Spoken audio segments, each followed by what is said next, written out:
Leader, third party. Thank you, Honourable Chair.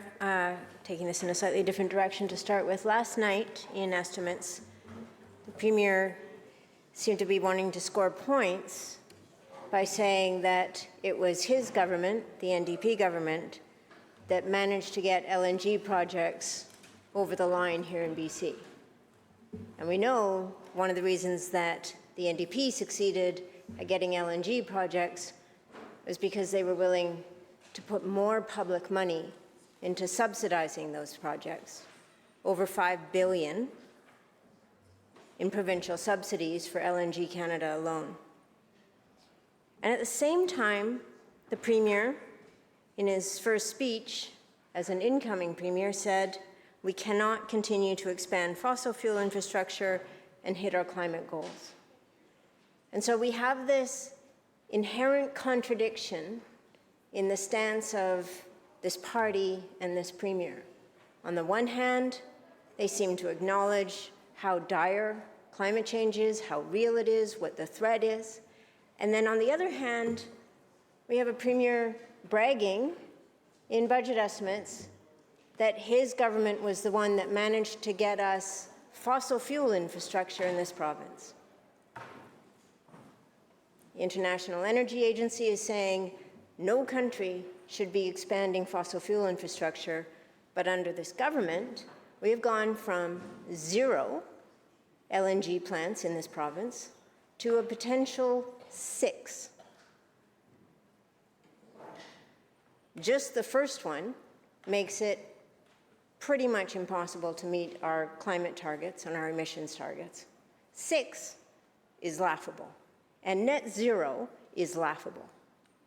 You can't pump methane into the air in 2024 and say we're working on achieving our climate goals. So my first question for the Premier is, what has changed since the Premier made the statement, we can't continue to expand fossil fuel infrastructure and hit our goals? What has changed from when he made that statement to today? Member for Vancouver-Langara. Thank you, Mr. Chair. I just rise to make an introduction. Does the member seek leave? I seek leave to make an introduction. Is leave granted? Please proceed. Thank you. I invite all members of this chamber to invite Jeevan Dhaliwal, KC, the President of the Law Society of British Columbia, joined by Don Avison, the Executive Director and Chief Executive Officer of the Law Society of British Columbia. They're here to witness royal assent that will be happening this afternoon to Bill 21, the Legal Professions Act, that regrettably was brought a closure on debate yesterday when we only got through 30 of 317 clauses, and in the face of the notice that has been provided by the Law Society of British Columbia, the Trial Lawyers Association, as well as the Canadian Bar Association BC branch, members, pending litigation. If we can just have an introduction. Honourable Premier. Thank you, Honourable Speaker, and welcome to the members from the Law Society. Thank you to the member for the question. There are definitely at least two perspectives in this House on resource development. Some people want us to say, let her rip. And that perspective is certainly well represented in the opposition benches. And there are some parties, and the member has been consistent, I will definitely say that want us to say no to all development, regardless of the impact on the province. And the challenge between those two perspectives is that we are, in fact, needing to move as a province towards decarbonization and needing to have employment for people and needing to fund public services and needing to be able to address all of these things at the same time. It is a big ship, and it turns slowly, and we need to support people through that whole process. The members were a part of our work in establishing North America leading climate plan and requirement for LNG Canada was that it fit within that plan. And we have put in place a new energy action framework that ensures that any additional LNG facility needs to have a credible net zero by 2030 plan. The member raises the important issue of methane emissions. We've reduced methane emissions in the province by 50%. We're ahead of our targets on that. And we do need to transition away from fossil fuel infrastructure, which is why we're pushing so hard on critical minerals, on hydrogen as the future for our province. We created a Clean Energy and Major Projects Office to fast-track investment in the clean energy sector. BC Hydro, we established a task force to accelerate electrification of our entire economy and to benefit from our affordable, available zero-carbon electricity for new industries like hydrogen and whatever will come next. What we're certain is it'll need a lot of electricity. And so we're turning the ship. We're moving away from that fossil fuel infrastructure for that's getting built. It needs to meet the highest standards around emissions, to the best of my knowledge, in North America and possibly internationally. And we're going to continue to expect the best and the lowest carbon and the lowest polluting projects while we move towards that low carbon future. Leader, third party. Thank you, Chair. I think one of the challenges that people have generally, particularly when it comes to hearing politicians talk about climate action, is they hear somebody stand up and say we need to transition away from fossil fuel infrastructure at the same time as being the leader of a government that has gone from 0 to potentially 6 massive carbon bombs, methane bombs in our province. We had none. We had none in 2017. No LNG plants. We have potentially 6. It's like saying I'm going to transition away from high-calorie foods by buying a whole bunch of ice cream and stocking my house up. But don't worry, I'm going to be net zero, because all that ice cream that I eat, my husband's going to eat celery. It'll be fine. I mean, there is a point at which we have to acknowledge how absurd it is to have government say, we need to transition away from fossil fuel while permitting more and more fossil fuel infrastructure. There is just an absolute contradiction in that. In February, Gatineau hereditary chiefs called on the BC Environmental Assessment Office to pause on the review of one of those 6 LNG projects, the Ksi Lissom's LNG, after an expert review exposed critical flaws in the project's proposal. Specifically, the Gatineau challenged Ksi Lissom's LNG to prove that its greenhouse gas reduction promises, I mean, just this, build a fossil fuel infrastructure and promise to reduce greenhouse gases. This is same as it ever was. This is how we got here. This is how we get to fire season in May. Gatineau challenged Ksi Lissom's to prove its greenhouse gas reduction promises and detailed their concerns regarding potential impacts on salmon. They stressed the importance of conducting a thorough evaluation encompassing upstream natural gas development, pipeline emissions, and hydroelectric development. But last month, this NDP government dismissed Gatineau's pleas to pause the project.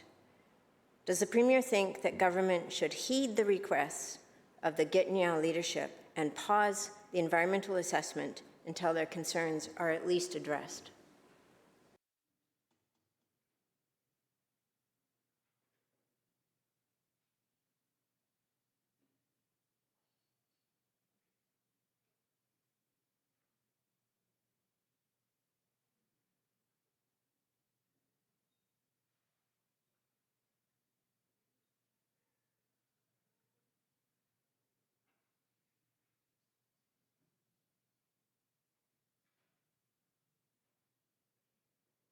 Honourable Premier. Thank you, Honourable Chair. The member is critical of government permitting projects. the member will know that the LNG Canada project was already permitted when we formed government, as was Woodfibre LNG. But there are two projects under our administration. One is the Cedar LNG project. Now, this is the project of the Haisla First Nation. They have spent many years preparing their project. They're hopefully closing out on a final investment decision on that project. It's the largest Indigenous-owned energy project in North America. It is their priority. It is their priority for their community. It is what they want to do on their land, and we will support them in that autonomy, in that direction. But we will request of them, and we have, that they hit the highest standards possible, that the facility be net zero 2030, and they are happy to commit to that. And the chief there has indicated this project will enable them to turn their entire community net zero with the benefits that it will bring to them. The second project that the member mentioned, Silisms, is a project of the Nisga'a First Nations, very similar situation. The nation has been working on this for many years. They see this as a route to address poverty in their communities, a route to create opportunity for the Nisga'a people. The project exists on a floating barge. It's not even on the land. And they are going through the environmental assessment process. Gitniau's objections were part of that process. They were considered as part of that process, and they will be considered throughout the process. But it is important, and the members skipped over, it is important that these are projects brought forward by nations that they are initiating, that they would like to see on their territory, and we do recognize the importance of that. And we see a role for us as provincial government in ensuring that the highest standards are set, and that concerns around salmon streams and other issues that may be addressed, need to be addressed, will be addressed through the environmental assessment process. Honourable Leader, Third Party. Oh, well, thank you, Mr. Chair. Salmon streams, the Wedson-Kwa River, which the Coastal GasLink pipeline went under. And just so people understand what it looks like when a pipeline is built to go under a river, it looks like a subway station. It is massive, the drilling under that. But that, all of the promises of all the protections didn't matter, because a year ago, there was a landslide. And what was a pristine, undamaged river was filled with silt and debris from a construction site of a pipeline that the Wet'suwet'en did not want through their territory. The Wet'suwet'en hereditary chiefs did not want through their territory. Offered another route. No. Government didn't back the Wet'suwet'en hereditary chiefs on that. And so that river, which had been pristine, damaged, because we're going to pave the way for industry. And when First Nations oppose that, we're going to find a way around that opposition. We're going to fund the KERG unit to put them under surveillance. We're going to reject the solutions and proposals they bring forward. That's the reality of this place. The Premier is not answering the questions directly. I only get an hour, so I'm going to keep moving. But I think that it's really important to try to at least answer the questions directly. When we talk about LNG, I think the public thinks, oh, liquefied natural gas. It's a good branding for the industry, but in fact, it's methane gas. And it's methane gas that is extracted by fracking. So we're in extreme drought. The minister earlier today, in response to a question period, acknowledged how extreme the drought is in this province. We're in wildfire season. We have thousands of people already evacuated from their homes. in Northeast BC.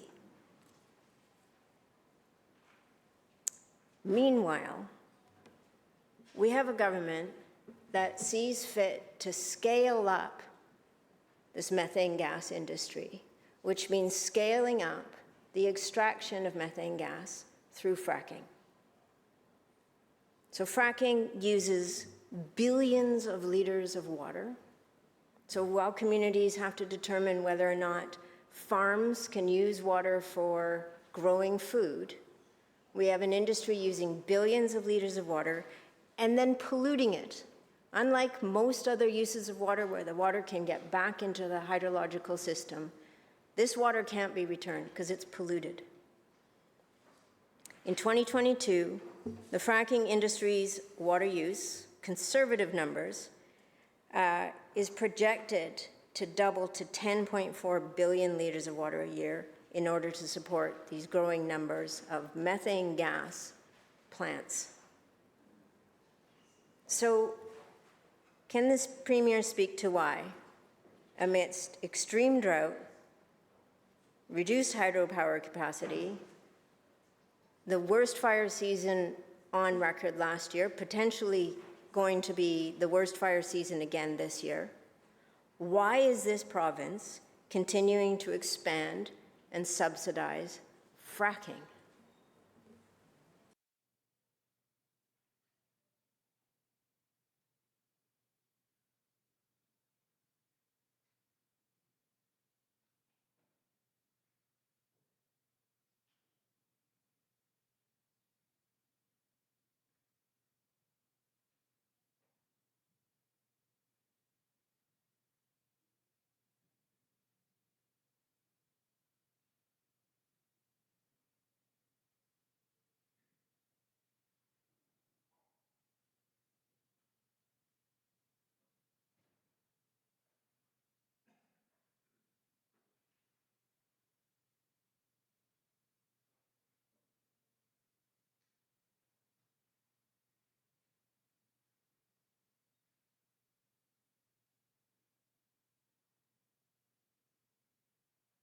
Premier. Thank you, Honourable Chair. I can share the following with the member about water use and fracking. In the province, the energy regulator monitors water resources. That monitoring includes tracking water withdrawals and requires quarterly and annual water use reporting from industry. This assists in two things. One is ensuring water use is consistent with what's available, and also that companies are not using more water than they're permitted. To give the member some context, water use by industry accounts for approximately 0.004% of average annual runoff in Northeast BC. This was equal to 6 million litres in 2023. The energy regulator is mandated to prioritize the needs of the environment and communities before industry use. And that's not unique to this industry, that is a general requirement.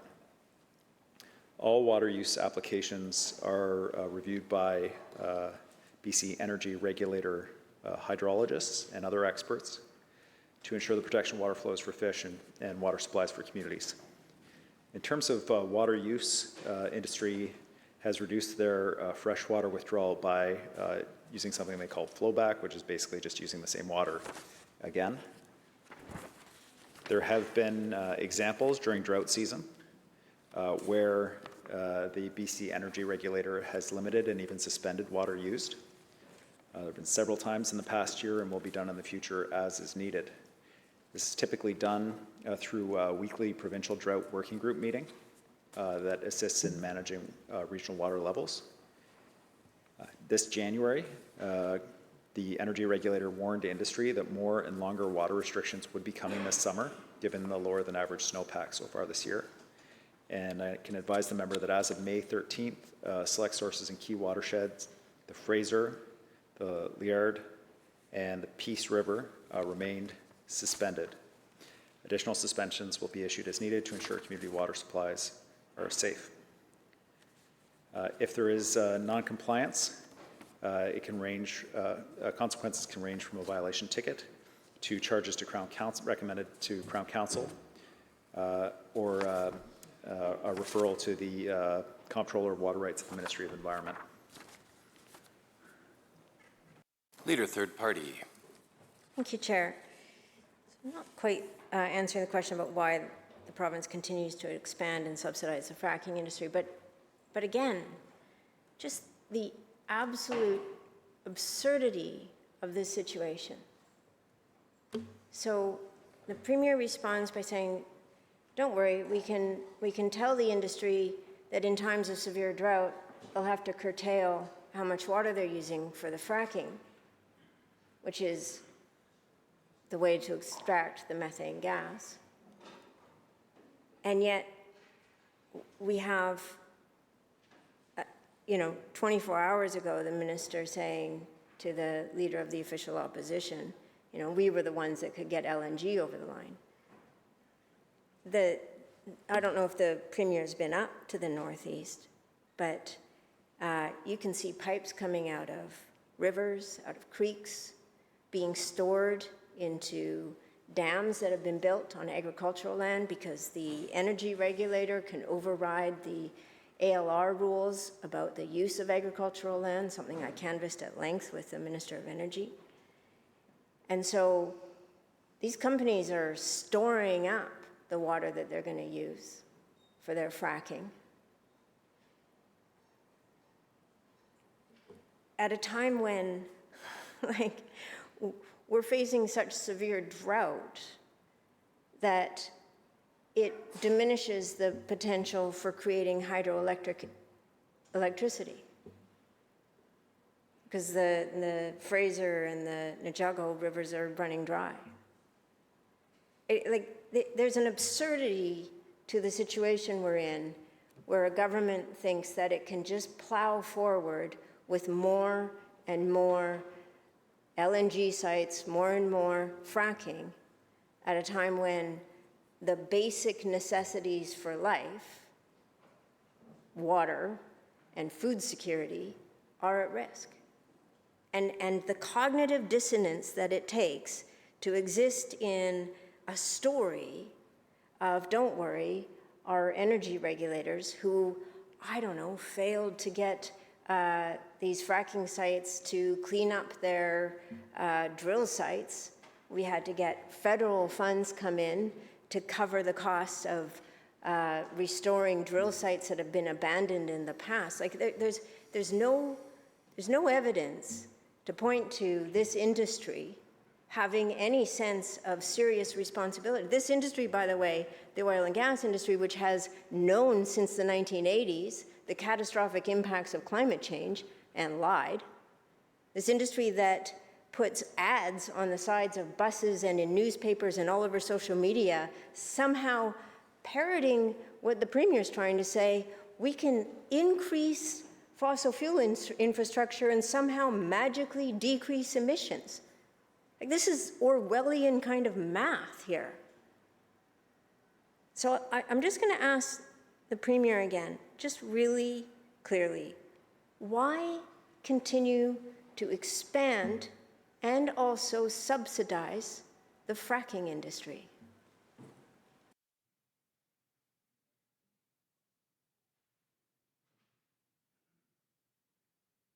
Member for Maple Ridge Mission. I seek leave to make an introduction. Is leave granted? Aye. Please proceed. Thank you. I know they can't see me. I'm over here. But we have the Maple Ridge, Garibaldi Secondary, Dwayne Kirkpatrick, grade 9 band class here today. And just so they know that we're in the Premier's budget estimates, and the third party is asking questions to the Premier. And just wanted to say to all of you that I wouldn't be here if I wasn't a musician and didn't have band in school. It's important for your mind and your soul and for community, and it's so important for your life. And so I really think it's wonderful that you're in band, and wanted to thank Dwayne for bringing you. So would everyone please make them very welcome.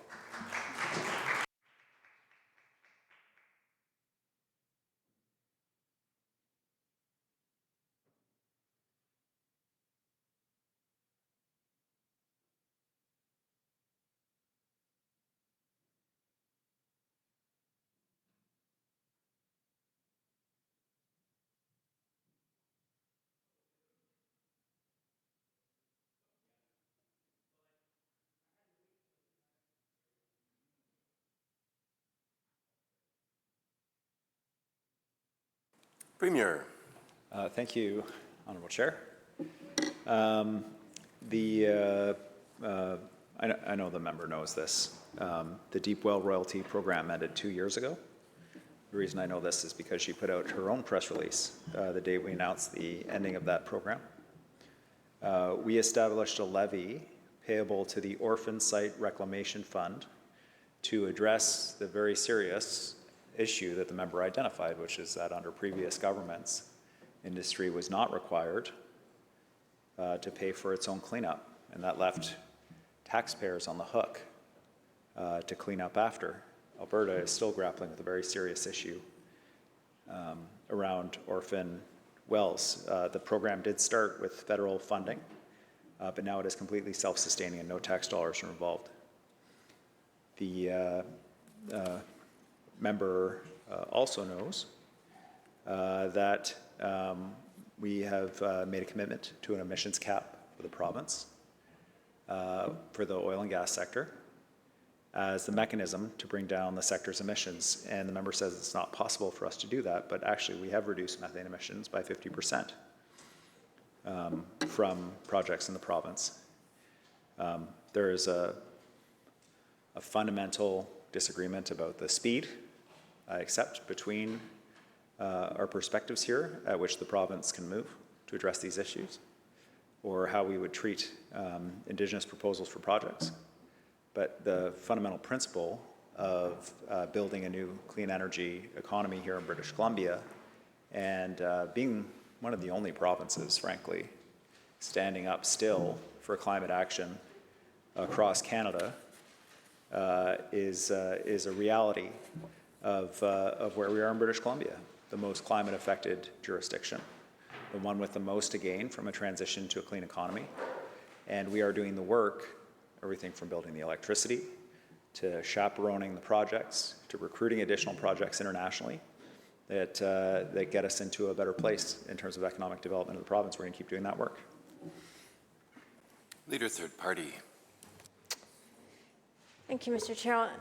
One thing the member knows is that this year in the budget, and you can look right in the budget, anybody can see this, we got exactly $0 in revenue from deep well digging, drilling, because there are billions of credits stored up under that deep well royalty credit. And it may be years before a single cent of revenue comes to this government from the deep well drilling. That's what the member knows. No revenue from that drilling. What a deal. The member also knows that the electricity, all this clean electricity that this government likes to talk about, they plan to send that electricity to these fossil fuel projects, so the fossil fuel projects can then say, oh, look, we've electrified, we've reduced our emissions. The member knows that in regions that export LNG, and this is available in data from the US regions that have become LNG exporters, domestic gas prices go up. So it becomes less affordable for the people who live in that region. They have to pay higher energy bills because suddenly their energy is being traded on a global market. So member knows lots of stuff. Also knows that questions aren't getting answered very directly. We introduced legislation this session that would prevent at least one small aspect of harm from the oil and gas industry, and that's legislation that would prevent greenwashing. The Premier's face is used in advertising by the LNG industry to tout the absolutely greenwashed messaging that they've been putting out. Similar bans on fossil fuel advertising and greenwashing exist in France, the European Union, cities around the world. California recently passed a law that requires both public and private entities to provide disclosures aimed at increasing transparency and accountability around certain climate-related claims. So at the very least, with the story that this government's trying to tell and the story that this Premier is trying to tell about how we're doing such a great job of somehow expanding fossil fuel industry while decreasing our emissions, at the very least, we could have a government that requires transparency and accountability from that industry. So can the Premier speak to his intention to making sure that there is transparency and accountability in this industry and preventing the kind of greenwash advertising that's using his face as a way to try to convince the public that more is somehow less when it comes to emissions? Poster boy.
Premier. Thank you, Honourable Chair. The member has raised a number of important questions. Part 2 of the Business Practices and Consumer Protection Act in British Columbia focuses on deceptive acts or practices. It may already apply, but I can advise the member that the Federal Competition Bureau is already investigating allegations of greenwashing. They just recently launched an investigation into greenwashing allegations against a company.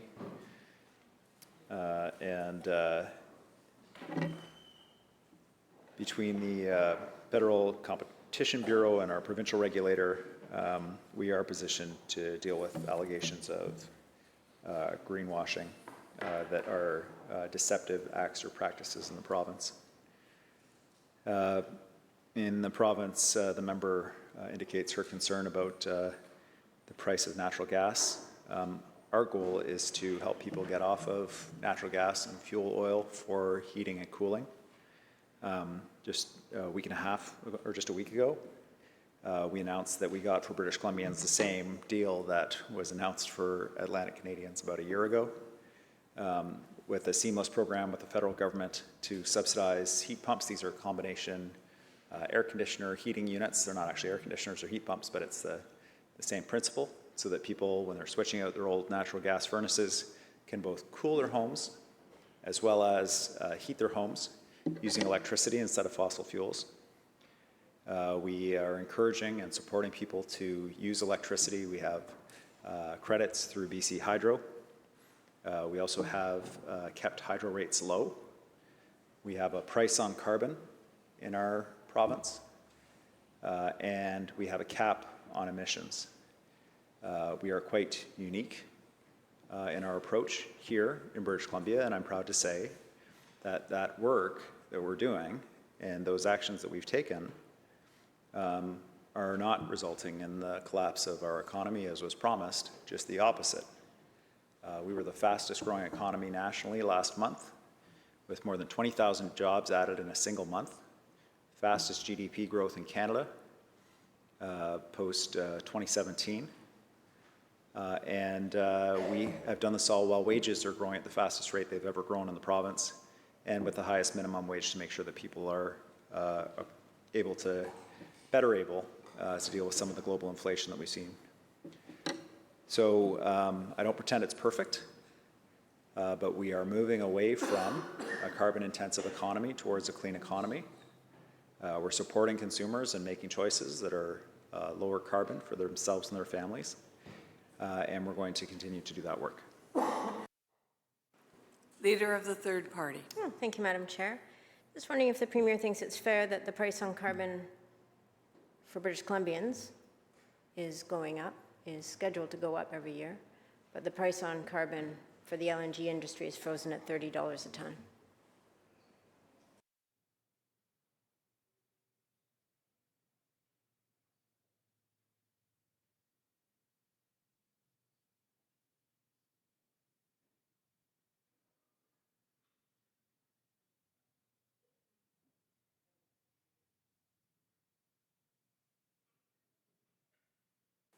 Premier. There is not currently an operating LNG facility in British Columbia, but the output-based pricing system would apply to projects in the province. So what the member says is simply not correct. Leader of the third party. Thank you, Madam Chair. As part of the deal for LNG Canada, it was included that the price for carbon for LNG Canada's project would be frozen at $30 a ton. Does the Premier think that's fair?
Premier. Thank you, Honourable Chair. To a couple of the issues raised by the member earlier, she suggested that we wouldn't be seeing activity from the reform around the orphan wells issue for quite a long time. This year, the regulator reports $24.2 million was spent on 500 orphan well projects at 350 sites to remediate and restore those sites. 75% of orphan wells have been decommissioned in the province. 25% have been fully reclaimed as part of that ongoing work. The member raised water flow levels in the Nechako River and Fraser River in the context of water removal for fracking. I'm advised that no water is removed from the Nechako or the Fraser River for fracking. The member said that certain carbon price was applied to LNG Canada. We have transitioned the old carbon price program to the output-based pricing system, and the commitment in the OPA agreement was that LNG Canada would receive equal treatment to other industrial projects.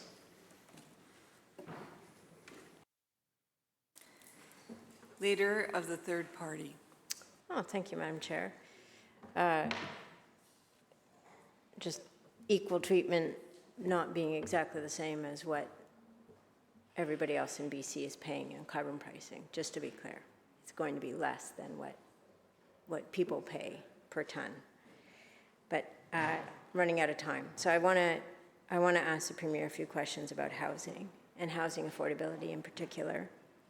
And there's been a lot of fanfare around BC Builds, using public land for housing. But BC Builds is targeted to people who are making $84,000 and more. Additionally, only buildings owned and operated by nonprofit societies, First Nation development corporations, or public entities would need to rent at least 20% of the homes at 20% below market rents for the duration of the 35-year lease. 20% below market rent doesn't necessarily equate to affordable. And it is strange in the housing affordability crisis that we're facing, where people are being priced out of rental housing, where we're losing thousands of affordable rental units, much more, and losing those units at a rate much more quickly than any affordable units are coming online. My question to the Premier around BC Builds: why are private developers being given access to public land? And why isn't it ensured that any housing built on public land should be public housing, or at the very least, not-for-profit housing?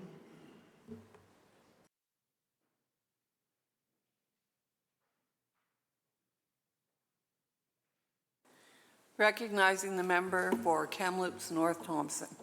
Thank you, Madam Chair. I seek leave to make an introduction. Is leave granted?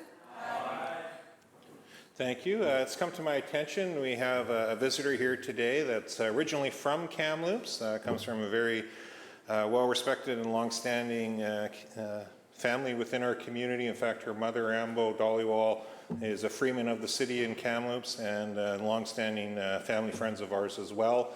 But today, even though it's a Canucks game and she sing the anthem for the Canucks from time to time, we're joined with Jeevan Dollywall, who's here to watch the proceedings and watch what unfolds with Royal Assent, particularly around Bill 21. So will the House please make Jeevan welcome?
Premier. Thank you, Honourable Chair. The BC Builds program is indeed targeted at middle-income households. The member did describe the program almost completely, but left out that the target rents are 30% of income for middle-income households for rent, and then hopefully, as we expand the program, for purchase. And the member will recognize that number as the target for housing affordability. This is housing that's really targeted at you know, the healthcare workers, the people who work in schools, including teachers, custodians, and others, the first responders, other critical workers that help make our cities go, who are getting priced out of communities. It is unapologetically a middle-income project. It's something that is unique in that way. Government used to build middle-income housing for people. They used to build homes for soldiers returning for war. They used to build co-ops. They used to do this kind of work to ensure that middle-income people had an opportunity to get into a place to rent or to buy. And they stopped doing it for about a generation. And we're seeing the impacts of that now. This program uses public land. It's not all our land. Some of it's municipal government land, First Nations land, and others. The program allows us to partner with private developers because often they can build these homes at the lowest cost. And we did not put restrictions about the operation of the homes because some municipalities or First Nations want a private entity to be running these places. Others want nonprofit operators. Others want different structures. So what we do is we have a website. There are 8 sites on it right now brought forward by local governments. People can check and see what the requirements are of the landowners, the public landowners, what they're looking for, and bid on projects to either build or build and operate those projects, depending on what the public landowner is looking for. There are 2 sites that are already under construction, and I think it's a very positive, very exciting program, and unfortunately necessary. It's just one piece, though, of a much larger piece of work on affordable housing that we've been doing, and I encourage the member and her colleague to support all of the pieces of the housing work that we're doing, including allowing single-family homes to be split into more than one unit, to give people a chance to get into some of those single-family neighborhoods where there are schools and community centers and established communities, and there are housing-rich but income-poor seniors that could really benefit from this program. I know certainly we have, and we had the votes to pass it through, but I do think that having support across the political spectrum for those kinds of initiatives assists people in understanding the depth of the housing crisis and the need to welcome new neighbors into the community. Leader of the third party. Thank you, Honourable Chair. I agree with the Premier that there should be housing that is geared to people's income. 30% of income is considered affordable housing.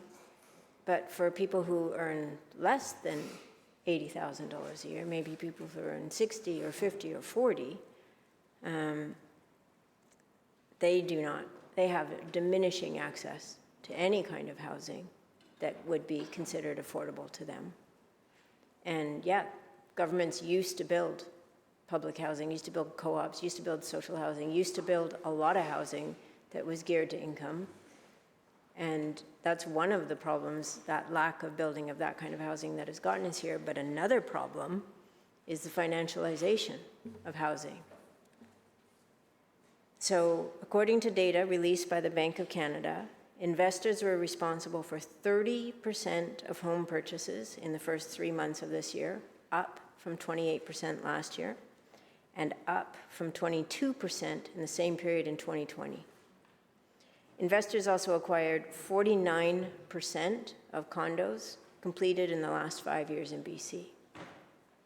The staggering percentage in home ownership by investors raises serious doubts about whether a market rate housing policy can solve the housing affordability crisis.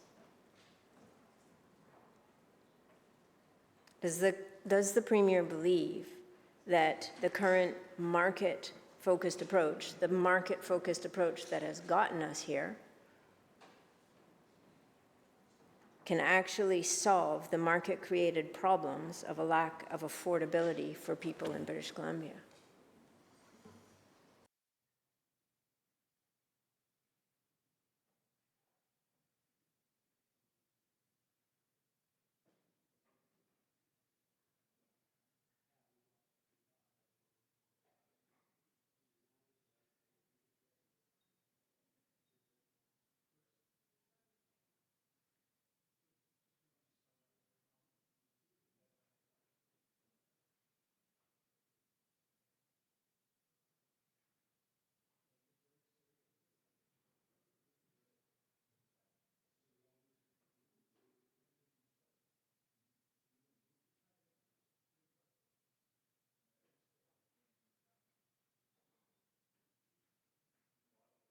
Premier?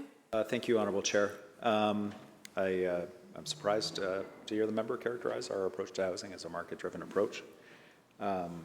We have intervened quite actively in the housing market to deliver better outcomes for British Columbians. These outcomes take time, but we are starting to see results. First of all, on the issue that she raised, okay, so BC Builds is targeted middle-income people, income of $80,000. What about people who earn less? We have programs like SAFER that we just expanded. We have other housing initiatives, affordability programs, including everything from student housing to apartments that we're constructing across the province through our affordable housing programs that meet those affordability goals. That is not this program. And the member can take one program and say, well, this doesn't address this group. But actually, on our housing file, we're going at the housing issue from a whole bunch of different angles and a whole bunch of different initiatives that target different populations.